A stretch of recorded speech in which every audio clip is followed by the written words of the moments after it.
Khamenei হত্যার ঘটনায় পাকিস্তানে মার্কিন কনসুলেটের কাছে বিক্ষোভ, সংঘর্ষে নিহত ৯। যুক্তরাষ্ট্র বা ইসরায়েলে হামলা হলে ইরানের বিরুদ্ধে নজিরবিহীন শক্তি প্রয়োগ করব ট্রাম্প।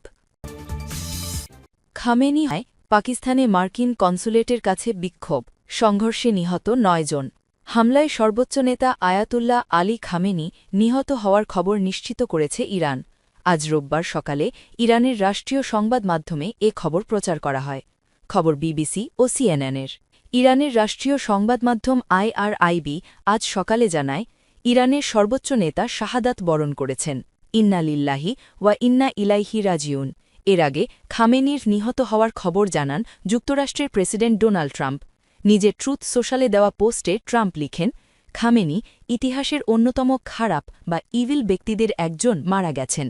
রয়টার্সের প্রতিবেদনের তথ্য, আয়াতুল্লাহ আলী খামেনি গতকাল শনিবার সকালে তেহরানের নিজ কার্যালয়ে হামলায় নিহত হয়েছেন। বিবিসি জানিয়েছে, সর্বোচ্চ নেতার মৃত্যুতে ইরানে আজ রোববার ২ মার্চ থেকে ৪০ দিনের রাষ্ট্রীয় শোক ঘোষণা করা হয়েছে। ইরানের অর্ধ সরকারি সংবাদ সংস্থা তাসনিম নিউজ এজেন্সি প্রকাশ করা এক ভিডিওতে দেখা গেছে, যুক্তরাষ্ট্র ও ইসরায়েলের যৌথ হামলায় আয়াতুল্লাহ খামেনি নিহত হওয়ার ঘটনায় ইরানে লাখ লাখ মানুষ রাস্তায় নেমেছেন। খবর আল জাজিরার ও ডনের। ইরানের সর্বোচ্চ নেতা আয়াতুল্লাহ খামেনির সম্মানে ঘোষিত রাষ্ট্রীয় শোকের শুরুর দিন আজ রোববার রাজধানী তেহরান, মধ্যাঞ্চলীয় ইয়াসুজ সহ বিভিন্ন শহরে মানুষ সমবেত হন। শোক কর্মসূচির অংশে হিসেবে এসব সমাবেশ অনুষ্ঠিত হয়। ভিডিওতে শোকাতুর মানুষের অনেককে বিলাপ করতে দেখা যায়। তেহরান টাইমসের প্রতিবেদন অনুযায়ী ইরানের লোরেস্থান প্রদেশেও একই ধরনের শোকাবহ দৃশ্য দেখা গেছে।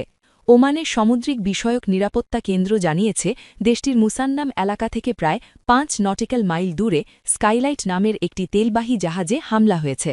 খবর আল জাজিরার। কৌশলগতভাবে অতি গুরুত্বপূর্ণ হরমুজ প্রণালীতে পালাউয়ের পতাকাবাহী ওই জাহাজ লক্ষ্য করে এ আক্রমণ চালানো হয়। হামলায় ৪ জন আহত হয়েছেন। জাহাজে থাকা ২০ জন ক্রুয়ের সবাইকে নিরাপদ স্থানে সরিয়ে নেওয়া হয়েছে। ঘটনাটি সম্পর্কে তাৎক্ষণিকভাবে বিস্তারিত আর কোনো তথ্য পাওয়া যায়নি। এর আগে ওমানের রাষ্ট্রীয় সংবাদমাধ্যম জানিয়েছিল, দেশটির দুকম বন্দরে ২টি ড্রোন হামলা হয়েছে। এ হামলায় একজন বিদেশি শ্রমিক আহত হন। যুক্তরাষ্ট্রে হামলা হলে ইরানের বিরুদ্ধে নজিরবিহীন শক্তি প্রয়োগ করব ট্রাম্প। যুক্তরাষ্ট্র বা ইসরায়েলে পাল্টা হামলা চালানো নিয়ে ইরানকে সতর্ক করেছেন যুক্তরাষ্ট্রের প্রেসিডেন্ট ডোনাল্ড ট্রাম্প। তিনি বলেছেন, যুক্তরাষ্ট্র বা ইসরায়েলে হামলা চালানো হলে তিনি ইরানের বিরুদ্ধে নজিরবিহীন শক্তি ব্যবহার করবেন।